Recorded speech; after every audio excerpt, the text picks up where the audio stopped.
नमस्कार दोस्तों। आशा है कि आप सब अच्छे होंगे। जैसा कि हम सबको विदित है, आज से शारदीय नवरात्र की शुरुआत हो चुकी है।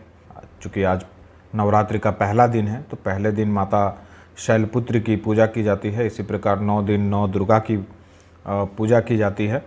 तो माता का आगमन हो चुका है।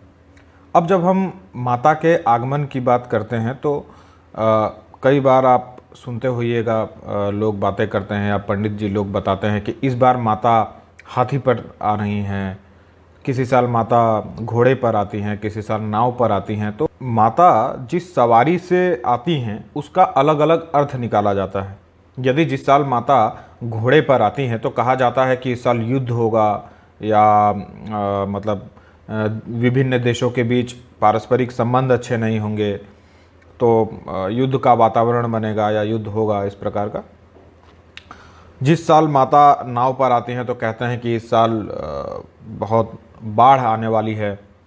इस साल माता हाथी पर सवार होकर के आ रही हैं। इसका अर्थ है कि इस साल खुशहाली आएगी, मतलब यह एक शुभ संकेत है। शुभ संकेत इसलिए क्योंकि हाथी पर सवार होकर के आने का अर्थ है कि अधिक वृष्टि होगी। और एक कृषि प्रधान देश में बारिश की क्या महत्ता है यह आपको बताने की ज़रूरत नहीं है। अब चूंकि हाथी समृद्धि का प्रतीक है, इसलिए देश में समृद्धि आएगी, खुशहाली आएगी और सब शुभ होगा। अब आप कहेंगे कि यह निर्धारित कैसे होता है कि माता जो है हाथी पे ही आ रही हैं। तो विद्वानों का कहना है कि जब इतवार या सोमवार को माता का आगमन होता है, यानी प्रतिपदा तिथि यानी कलश स्थापना का दिन यदि इतवार या सोमवार होगा, तो उस साल माता हाथी पर सवार होकर के आएंगी। इसी तरह जाने की भी तिथि का निर्धारण होता है। अब जिस साल माता का प्रस्थान बुध या शुक्रवार को होगा, उस साल भी माता का प्रस्थान हाथी पर होगा।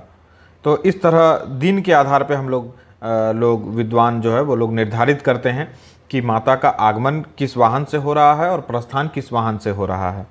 विद्वानों का यह भी कहना है कि माता का प्रस्थान भी चूंकि हाथी से है, बरसात ठीक ठाक होगी और फसल अच्छी होगी, देश में खुशहाली होगी।